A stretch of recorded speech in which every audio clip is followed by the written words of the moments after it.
안녕하세요. 재밌는 TV 스팅TV의 스팅입니다. 구독, 좋아요, 댓글 부탁드려요. 유튜버에게 큰 힘이 됩니다. 오늘은 영화 어쩔 수가 없다의 스포일러 후기를 해보도록 하겠습니다. 스포일러가 포함되어 있으므로 스포가 싫으시다면 뒤로 가기 눌러주세요. 먼저 제 감상평은요. 너무 재밌게 잘 봤습니다. 정말 대단한 영화였어요.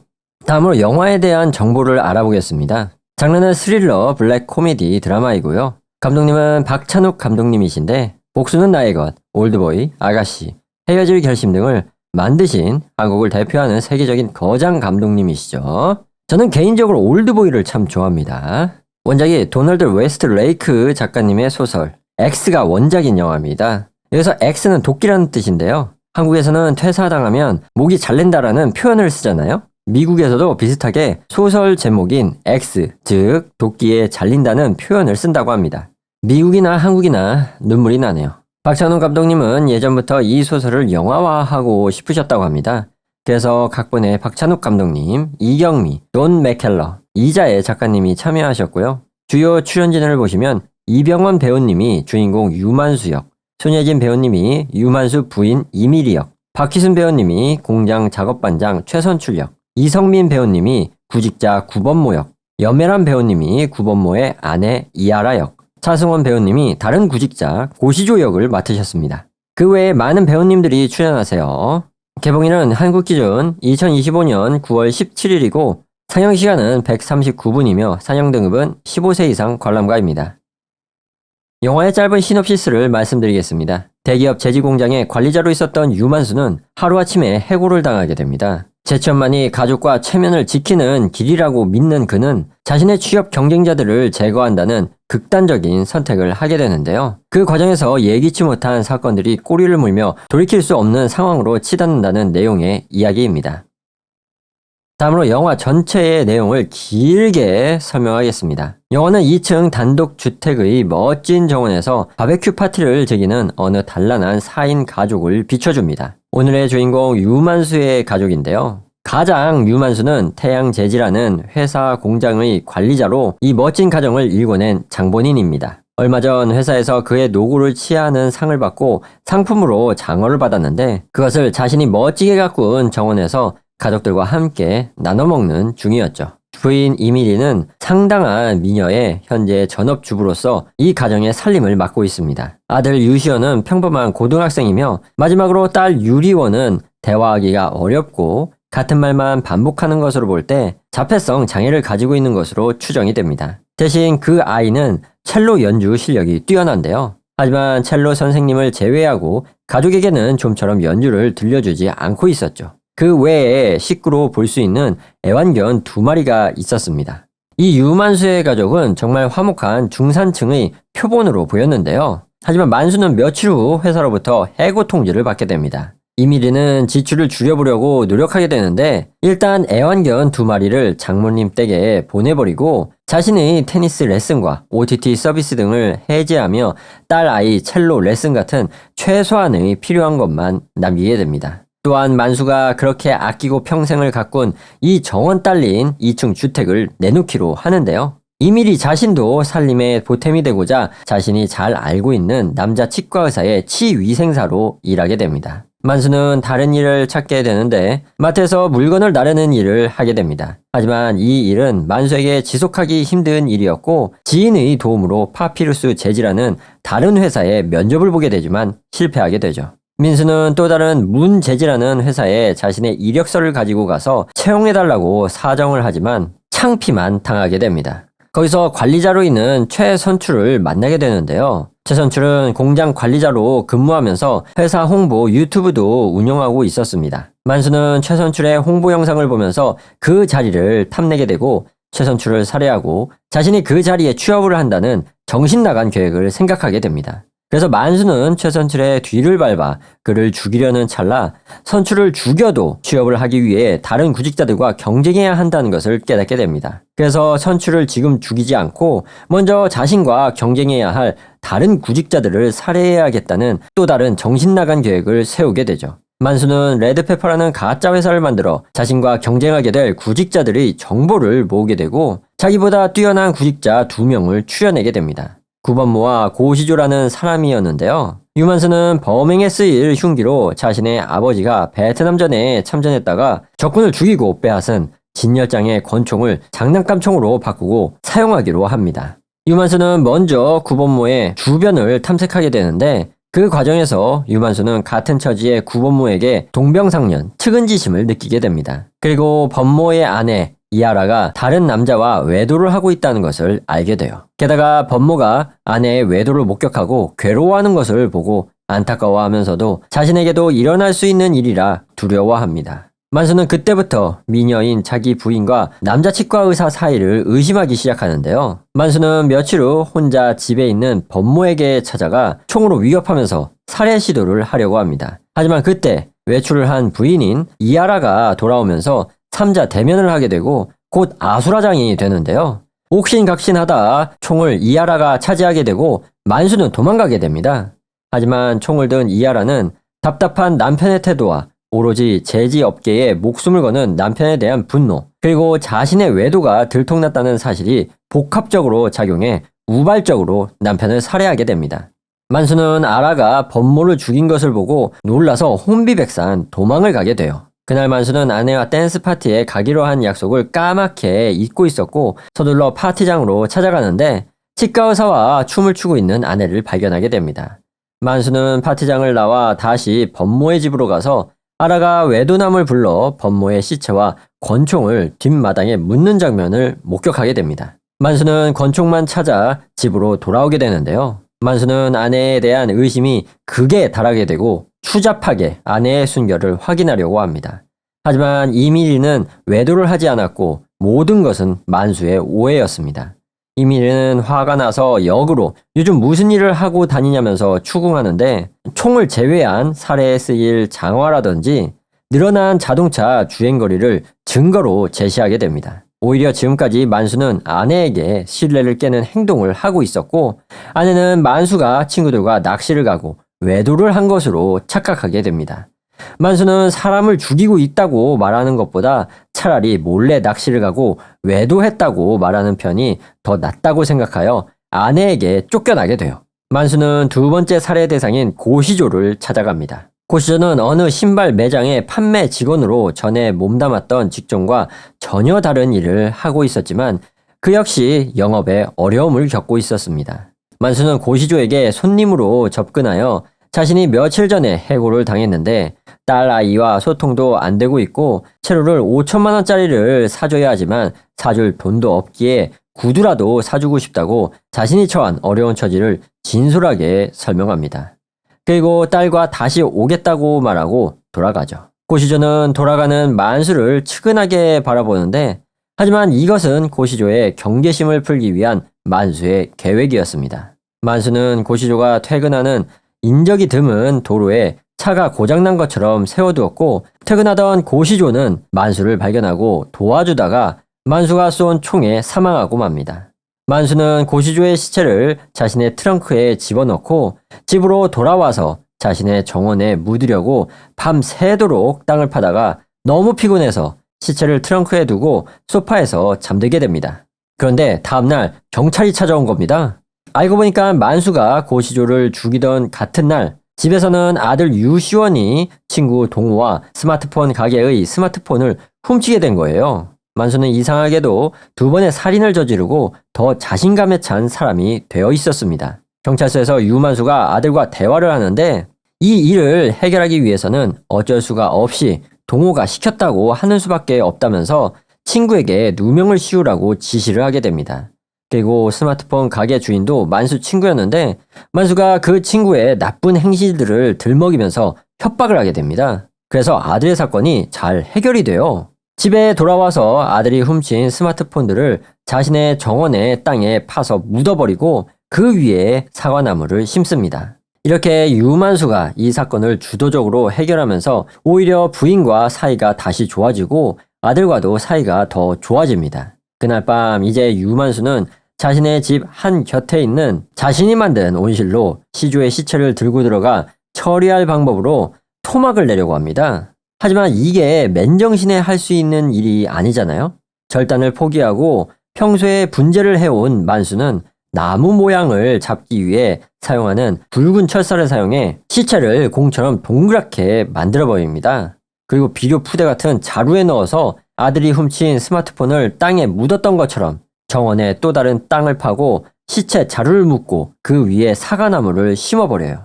아니 그런데 이걸 아들이 다 보고 있었습니다. 며칠 후 형사들이 구본모와 고시조의 사진을 보여주며 이 둘이 실종되었다고 만수를 찾아오게 됩니다. 먼저 고시조의 실종 신고를 받고 차를 찾았는데 현장에서 혈흔과 북한제 권총의 탄피가 발견된 것이죠. 그리고 수사를 하다 구본모 역시 실종된 것을 알게 됩니다. 이 둘의 공통점이 파피루스 재지에 이력서를 넣은 사람이었고 법모와 시조는 합격자였던 거예요. 형사들은 그 사람들이 실종되니까 같은 회사에 이력서를 넣은 만수에게 탐문을 하기 위해 찾아온 거죠. 하지만 형사들은 별 소득 없이 돌아가게 되고 대신 북한제 권총이라는 말에 옆에서 듣고 있던 이미리가 놀라면서 유만수를 의심의 눈초리로 보게 됩니다. 이미리는 유만수의 아버지의 권총에 대해서 알고 있었거든요. 이후 만수는 최선출을 찾아갑니다. 선출은 가족과 이혼을 하고 어떤 섬 마을에서 혼자 살면서 출퇴근을 하고 있었는데요. 만수는 선출을 찾아가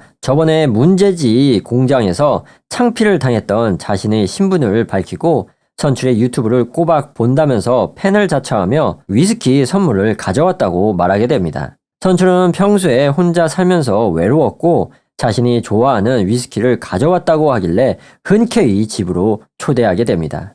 만수의 계획은 더 이상 총 같은 흉기를 사용하지 않고 상대방이 평소에 좋아하던 술을 이용해 만취로 인해 구토를 하게 되고 그 토사물이 목에 걸려 질식을 해 사망하는 이전보다 훨씬 발전된 계획을 세운 것이었습니다. 이제 만수는 선출에게 부어라, 마셔라 하면서 술 접대를 하게 됩니다. 거기서 선출은 만취가 되어 자신의 일이 한 사람이 하기에는 너무 많은 일들이 있다면서 새로운 매니저를 한 명 더 뽑아야 된다는 이야기를 하게 돼요. 한순간 만수는 기쁘게 생각하며 비굴하게 선출에게 자리를 만들어달라고 부탁하지만 이내 그것은 선출의 술 주정일 뿐이고 회사에서 그런 인력을 뽑지 않을 것이며 선출도 자신의 일이 빼앗길까봐 스스로 좋아하지 않는다는 것을 깨달아요. 계속해서 만수는 선출의 비위를 맞춰가며 술을 따라주고 점점 선출은 더 만취가 되어 마지막 시간이 다가오게 됩니다. 한편 집에서는 아들 유시연이 못 참고 어머니 이미리에게 아버지가 시체를 묻은 것을 털어놓게 돼요. 미리는 먼저 진열장에 총을 확인해 보니 장난감 총으로 바뀌어 있다는 것을 알게 됩니다. 그리고 아들이 봤다는 시체 묻은 곳을 파보게 되는데요. 한편 유만수는 선출을 죽이려고 선출을 얼굴만 내놓고 몸통을 땅에 파묻어버린 거예요. 이제 깔때기로 선출의 목 구멍에 음식물을 집어넣어 질식시킬 준비를 하고 있었습니다. 그때 아내 이미리에게 전화가 와요. 거기서 아내 이미리가 콕 집어서 살인에 대해 이야기하지는 않았지만 지금 하려고 하는 일을 그만두기를 바라면서 최선을 다해 설득을 합니다. 하지만 만수를 막을 수는 없었고 만수는 아내를 잘 타이르며 전화를 끊고 음식물을 선출의 목구멍에 주입하게 됩니다. 만수는 계획대로 선출을 죽이고 만취에 의한 토사물이 목구멍에 걸려 사망한 것으로 완벽하게 위장을 하고 집으로 돌아가게 됩니다. 집에서는 이미리가 아들에게 땅을 파봤지만 그곳에는 시체가 아닌 돼지 사체가 있었다고 거짓말을 하고 아들은 겉으로는 수긍했지만 마음속으로는 믿지 않았습니다. 이미리 역시 만수가 살인자라는 것을 알았고요. 만수가 새벽에 돌아오자 이미리는 만수의 살인을 알면서도 모른 척하며 면접 잘 봤냐고 말하고 만수를 안아주게 됩니다. 이후 만수는 문제지의 취업에 성공하게 됩니다. 장모님에게 맡겨두었던 강아지 2마리도 데려오게 되죠. 게다가 고시조와 구본모의 살인사건은 구본모의 아내 이하라가 법모를 살해한 것을 감추기 위해 거짓말로 구본모가 권총을 구해서 행방불명이 되었다는 진술을 하여 경찰은 예전에 구본모와 고시조가 라이벌이었고 입찰 경쟁에서 떨어진 구본모가 권총으로 고시조를 죽이고 도망쳤다고 결론이 나면서 유만수의 완전범죄가 성공하게 됩니다. 비가 추적추적 오는 날 만수는 새로운 직장에 첫 출근을 하게 되고 아내와 아들이 배웅해 주는데 둘이 웃어도 웃는 게 아닌 억지스러운 얼굴이었습니다. 만수는 둘에게 웃으면서 출근하고 아내와 아들이 집으로 돌아와 학교 갈 준비를 하는데 그때 만수를 제외한 가족들 앞에서 처음으로 딸이 첼로로 아름다운 연주를 하게 됩니다. 한편 만수가 첫 출근한 공장은 모든 것이 AI 자동화가 되어 만수 혼자서 엄청나게 큰 공장을 관리하는 일이었습니다. 만수는 공장을 이리저리 돌아다니며 확인을 하고 태블릿 PC로 이것저것 확인을 하는데 공장 저 멀리서 불이 순차적으로 소등이 되고 마지막 만수가 있는 곳까지 불이 꺼지며 영화는 막을 내리게 됩니다.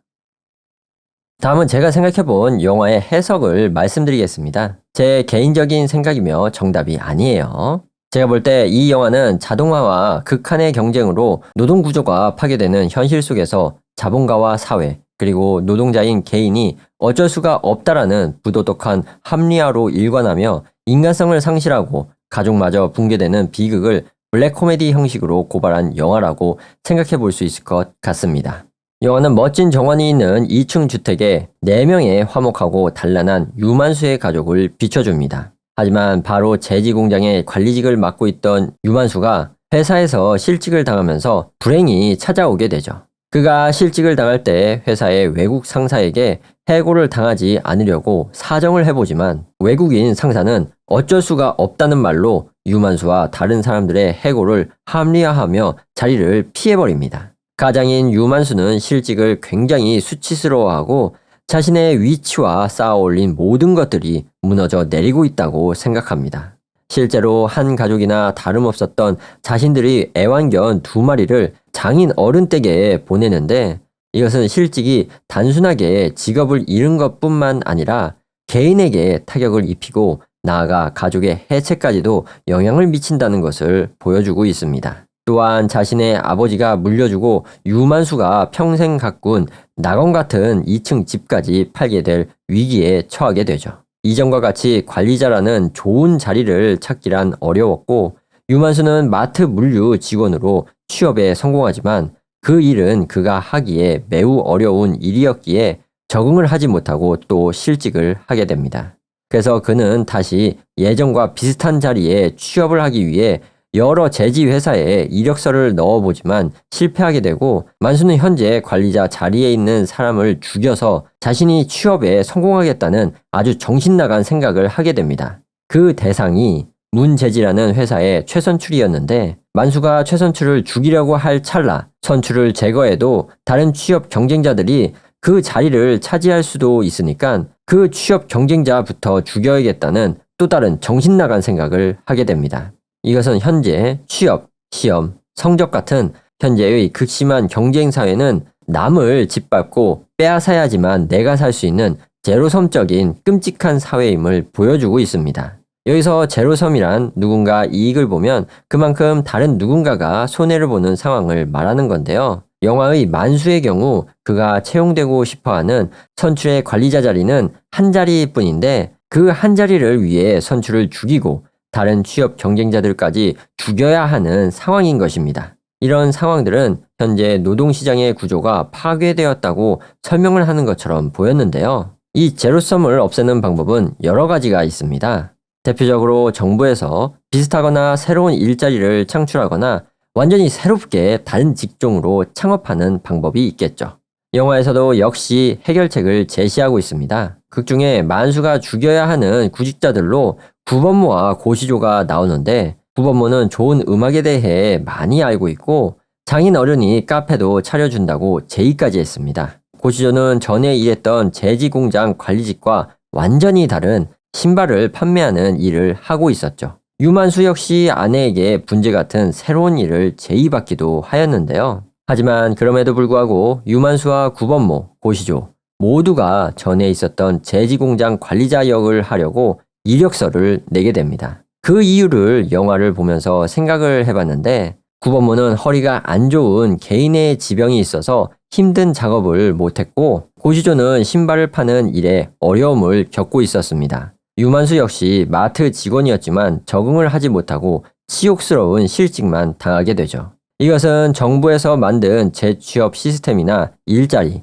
창업 시스템이 제 기능을 하지 못하고 있다는 것을 보여줍니다. 그렇게 쓰디쓴 실패를 경험한 유만수, 구본모, 고시조는 예전 자신이 잘 나갔던 직업에 대한 집착을 보이게 되는 것이죠. 또한 사회의 시선도 차갑기만 합니다. 구본모가 그런 일들을 하지 못하는 이유가 있는데도 이하라는 자기 중심적으로 생각하면서 남편을 답답하게만 생각하고 궁지로 몰게 되고 나중에 죽이기까지 하죠. 유만수는 구본모, 고시조, 마지막 최선출까지 3명을 연쇄 살인하게 됩니다. 물론 구본모는 아내인 이하라가 죽이게 되지만 그 발단이나 흉기의 제공이 유만수이기 때문에 저는 그가 살인한 것으로 봤는데요. 하지만 아이러니하게도 구본모와 고시조는 유만수가 가고 싶어하는 최선출의 자리의 문제지가 아닌 파피루스 제지에 지원을 했다는 것입니다. 게다가 2명 모두 붙기까지 했죠. 다만 통보가 늦어져서 그것을 몰랐고 유만수가 자신과 경쟁해야 할 구직자들의 리스트, 즉 살생부에 올라갔다는 것입니다. 그러니까 유만수는 구본모와 고시조를 살해하지 않아도 되었던 것이죠. 그리고 영화 마지막에 유만수는 문제지의 관리자로서 취업에 성공하게 되는데 살해한 최선출의 그 자리가 아니고 완전히 다른 새로운 공장의 관리자 자리였죠. 한마디로 이 모든 연쇄살인이 헛수고였다는 것인데요. 이는 제로섬이라는 망상에 갇혀 버린 극단적인 행위가 완전히 불필요했음을 보여주며 현재의 극심한 경쟁사회와 노동시장 구조의 문제점들을 더욱 강하게 비판하고 있습니다. 영화의 제목처럼 유만수는 어쩔 수가 없다라고 생각하며 끔찍한 연쇄살인을 저지르게 됩니다. 과연 진짜 어쩔 수 없나를 물어보자면 당연히 아니고 충분히 다른 방법이 있었죠. 유만수는 그저 자신의 부도덕한 행동을 어쩔 수가 없다라는 이 한 문장의 말로 자기 합리화를 합니다. 이것은 아내에게도 전염이 되고 아들에게도 대물림이 되는데요. 아내 이미리는 마지막에 남편 유만수가 살인을 했다는 것을 알게 되지만 그것을 어쩔 수가 없이 모른 척하고 유만수가 살인으로 다시 되찾은 행복한 가정에 남아있기로 결정하게 됩니다. 아들 유시원은 가정 형편이 어려워지자 스마트폰을 대량으로 절도하게 되는데 결국 경찰에 잡혀가거든요. 그때 유만수가 아들에게 이야기해주는 대화에서 베트남전에 참전했던 할아버지가 어쩔 수 없이 적을 사살하고 권총을 빼앗아 온 이야기를 들려줍니다. 그리고 어쩔 수 없이 아들의 친구에게 2명을 씌우는 진술을 하라고 지시를 하죠. 그 일이 잘 해결되고 아들이 훔친 스마트폰 작물을 땅에 묻고 그 위에 사과나무를 심어버립니다. 재밌는 것은 유만수가 시체를 숨길 때도 땅에 묻고 그 위에 사과나무를 심었다는 겁니다. 여기서 조금만 더 나아가 생각해 보자면 유만수의 가족 내에서 어쩔 수가 없다라는 말은 3대에 걸쳐 대물림되고 있습니다. 어쩔 수가 없이 할아버지가 베트남전에서 적을 죽였고 아버지 유만수가 3명을 살해했으며 마지막으로 아들 유시원이 스마트폰을 대량으로 절도를 하였습니다. 이것은 한국 사회가 과거 국민들이 베트남전에 가서 피를 흘리고 외화를 벌어와 지금의 경제 성장의 큰 부분을 담당했는데 돈을 벌기 위해 전쟁으로 사람을 내몰았던 이 행동이 과연 어쩔 수 없이 이 방법밖에 없었나 라고 비판적인 시각으로 지적을 하고 있는 것이죠. 영화의 마지막에는 유만수는 완전 범죄에 성공하고 문제지의 AI 자동화 공장의 관리자로 취업하게 됩니다. 가족들은 다시 화목해지고 집도 지켰으며 장모님에게 맡겼던 식구인 애완견 2마리를 다시 데려오게 됩니다. 모든 것이 예전처럼 돌아온 것처럼 보이지만 이 가족은 이미 해체되어 있었는데요. 일단 화면부터 슬프게 비가 추적추적 내리고 있고 아내와 아들은 영화 초반에 맛있게 먹었던 돼지고기를 더 이상 좋아하지 않게 되었습니다. 어색한 미소를 짓는 가족의 배웅을 뒤로하고 만수가 출근을 하자 딸 유리원이 첼로 연주를 처음으로 가족에게 보여주게 되는데 이 아름다운 연주를 만수는 듣지 못하고 부인과 아들만 듣게 됩니다. 이미 가족이 만수와 분리가 되어 있다고 볼 수 있죠. 만수는 공장에 첫 출근을 하는데 모든 것이 AI 자동화가 되어 공장에는 만수밖에 없습니다. 만수는 혼자 공장을 가동하고 둘러보는데 어디로 가야 할지 모르고 이리저리 배회하며 예전의 재질을 막대로 두드리며 제품을 검사하는 행동을 하게 됩니다. 하지만 그것도 모두 기계들이 이미 하고 있었고 만수의 검사 행동은 무의미했죠. 그리고 저 멀리서 공장의 불이 순차적으로 소등이 되고 마지막에는 만수가 있는 곳에 불도 소등이 되며 영화가 막을 내리게 되는데 이후 영화 내용은 나오지 않았지만 만수가 하는 관리직 또한 AI 자동화로 대체가 되었을 것이라 암시를 하고 있죠. 몇 년 후에 만수는 또다시 실직을 했을 것입니다. 이어지는 엔딩 크레딧에서 벌목기계가 순식간에 거대한 나무를 벌목하고 쪼개버리는 장면이 나오는데 이 장면에서 벌목이 되어 쪼개지는 나무는 개인 또는 가족을 의미합니다. 개인이 벌목 같은 실직을 당하면 이후 토막토막 가족이 쪼개지게 되고 처음에는 나무 하나가 베어지지만 나중에 거대한 숲이라는 사회가 베어지게 되겠죠. 따라서 이 모든 것을 종합해 봤을 때 영화가 이야기하고자 하는 바는 자동화와 극한의 경쟁으로 노동구조가 파괴되는 현실 속에서 자본가와 사회 그리고 노동자인 개인이 어쩔 수가 없다라는 부도덕한 합리화로 일관하며 인간성을 상실하고 가족마저 붕괴되는 비극을 블랙 코미디 형식으로 고발한 영화라고 말할 수 있을 것 같습니다. 이번엔 영화의 장점과 단점을 알아보도록 하겠습니다. 첫 번째 장점은 배우님들의 압도적인 열연입니다. 먼저 구본모 역의 이성민 배우와 이하라 역의 염혜란 배우는 실직으로 인해 파괴되어 버린 가정의 비극을 처절하게 묘사하며 스크린 너머 관객에까지 비참한 현실의 무게와 슬픔을 고스란히 전이시킵니다. 무엇보다 주인공 유만수 역의 이병헌 배우님은 영화의 주제 그 자체입니다. 그는 평생 성실하게 살아온 소시민이 실직이라는 벼랑 끝에서 어떻게 추락하고 역설적으로 살인이라는 최악의 범죄를 통해 어떻게 다시 비상하는지를 소름끼치게 표현해냅니다. 영화 후반부 3명을 살해한 연쇄살인마 유만수의 모습은 단순한 성공이 아닙니다. 이병헌 배우님은 자신의 연기를 통해 오늘날의 노동시장에서 초반의 유만수처럼 성실하게 살아온 평범한 다수가 후반의 유만수 같은 소수의 포식자들에게 잡아먹히며 그들의 성공을 위한 발판이 될 수밖에 없다는 서늘한 약육강식의 극심한 경쟁사회의 비판을 잘 표현하고 있습니다. 두 번째 장점으로 영화의 지루할 틈 없는 구성과 날카로운 풍자의 유머 감각입니다. 평론가님들이 박찬욱 감독님 영화 중 가장 대중적이다 라고 평했듯이 이 영화는 블랙 코미디, 가족 드라마, 범죄 스릴러 세 장르를 유연하게 교차하며 관객의 예측을 효과적으로 부수고 신선한 영화의 경험을 선사하고 있습니다. 이 흥미진진한 플롯은 주인공 유만수의 타락 과정을 3단계에 걸쳐 촘촘히 보여주는데요. 첫 번째 살인, 구본모의 살해 장면에서는 그 과정이 과장되고 우스꽝스럽게 그려지며 관객들에게 웃음을 자아내고 한 개인의 가족이 실직 때문에 어떻게 파괴되는지를 보여주는 쓰라린 블랙 코미디를 보여주고 있습니다. 두 번째 피해자인 고시조를 살해할 때 유만수의 살인은 더욱 기술적으로 진보합니다.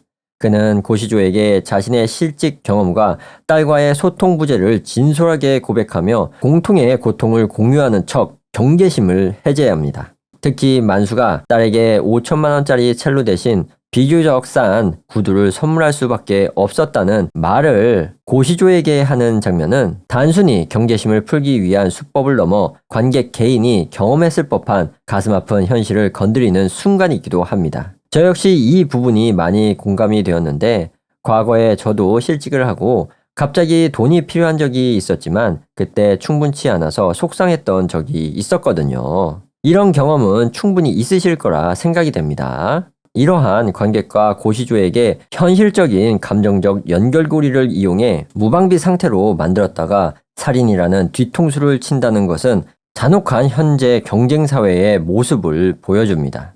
마지막에 유만수는 거의 완벽하게 최선출을 살해하는 수준에 이릅니다. 유만수가 상대를 방심하게 만들기 위해 비율을 맞춰가며 비굴한 웃음을 짓는 순간과 겉은 화려하지만 업무 과다와 이혼으로 지칠 대로 지친 최선출의 모습은 블루칼라와 화이트칼라를 넘어선 현대 경쟁사회의 평범한 노동자들의 보편적인 피로감을 조명합니다. 이 모든 과정을 아우르는 영화의 내용들은 자본주의 사회의 무책임한 논리와 부도덕한 자기 합리화가 섬세하게 직조되어 있습니다. 만수의 완전 범죄 후 해피엔딩이 아닌 가족의 분열이라는 비극적 결말과 영화가 담고 있는 윤리적 딜레마는 현 시대의 비극을 성찰하게 만드는 깊은 여운을 남깁니다. 이러한 구조적 선택 덕분에 어쩔 수가 없다는 단순한 풍자극이나 범죄극을 넘어 현 시대의 비극을 생각하게 만들어주는 좋은 작품이라 느껴집니다. 이 이외에도 음악이 상황과 절묘하게 맞아떨어지는데 인상적이었던 부분은 유만수가 구본모에게 가서 살해를 시도하거든요. 그때 조용필님의 고추잠자리 노래가 흘러나옵니다. 그 상황에 노래 가사와 음이 아주 잘 맞아떨어지며 당연히 유만수의 살인이 제대로 실행되지 않고 아주 난리법석 엉망진창이 되어버리는 장면은 너무나도 코믹한 장면이었습니다. 이제 영화의 단점을 알아보겠습니다. 이번 영화에서 유일하게 아쉬운 점을 꼽자면 주인공 유만수를 제외한 주변 캐릭터들의 활용 방식입니다. 박찬욱 감독님의 훌륭한 전작들에서는 조연 캐릭터 하나하나에도 생동감을 불어넣어 거미줄처럼 촘촘하게 얽힌 서사적 조화를 보여준 반면 이번 작품의 주변 인물들은 다소 기능적으로 소모된다는 인상을 줍니다. 먼저 두 번째 희생자인 고시조의 활용이 아쉽습니다. 영화는 초반에 구본모 부부를 통해 유만수가 자신의 부부 관계를 성찰하게 했던 것처럼 고시조와 그의 딸이 보여주는 다정한 모습을 통해 유만수와 자녀들 간의 소통 부재를 대조적으로 비춰줄 것이라 예상을 했지만 이 흥미로운 설정을 사건의 심화로 연결하지 않고 단순히 고시조를 제거한 뒤 아들의 절도를 합리화하는 부도덕의 대물림으로 넘어가 버립니다. 물론 이 방식도 좋지만 고시조 부녀의 관계를 거울 삼아 유만수와 자녀들의 갈등을 더 깊이 파고들거나 사건을 키웠다면 좋았을 텐데 너무 단순한 퇴장으로 처리된 점이 아쉽습니다. 또한 손예진 배우님이 연기한 아내 이미리 역시 마찬가지입니다. 그녀는 가족을 지키기 위해 모욕을 감수하고 희생하는 유만수의 악과 대비되는 순수한 선이자 굳센 어머니라고 생각합니다. 그러나 결말부에서 그녀가 남편의 거짓을 어쩔 수 없이 받아들이는 과정은 지나치게 순순히 그려지고 있습니다. 이때 선과 악이 충돌하며 그녀의 가치관이 무너지는 극적인 과정 없이 너무나 조용히 남편의 부도덕에 동조해버리는 모습은 긴장감을 떨어뜨리고 있는데요. 차라리 두 사람이 격렬하게 충돌하고 감정을 폭발시킨 뒤에 그럼에도 불구하고 현실의 벽에 부딪히며 어쩔 수가 없이 타협하는 모습을 보였다면 결말이 주는 비극이 훨씬 더 강렬하게 다가왔을 것 같습니다. 이제 이 영화를 추천드릴 분을 말씀드리겠습니다. 블랙 코미디 풍자를 좋아하시는 관객분들, 노동시장의 현실에 공감하는 직장인 및 한 가족의 가장이신 분들, 화이팅!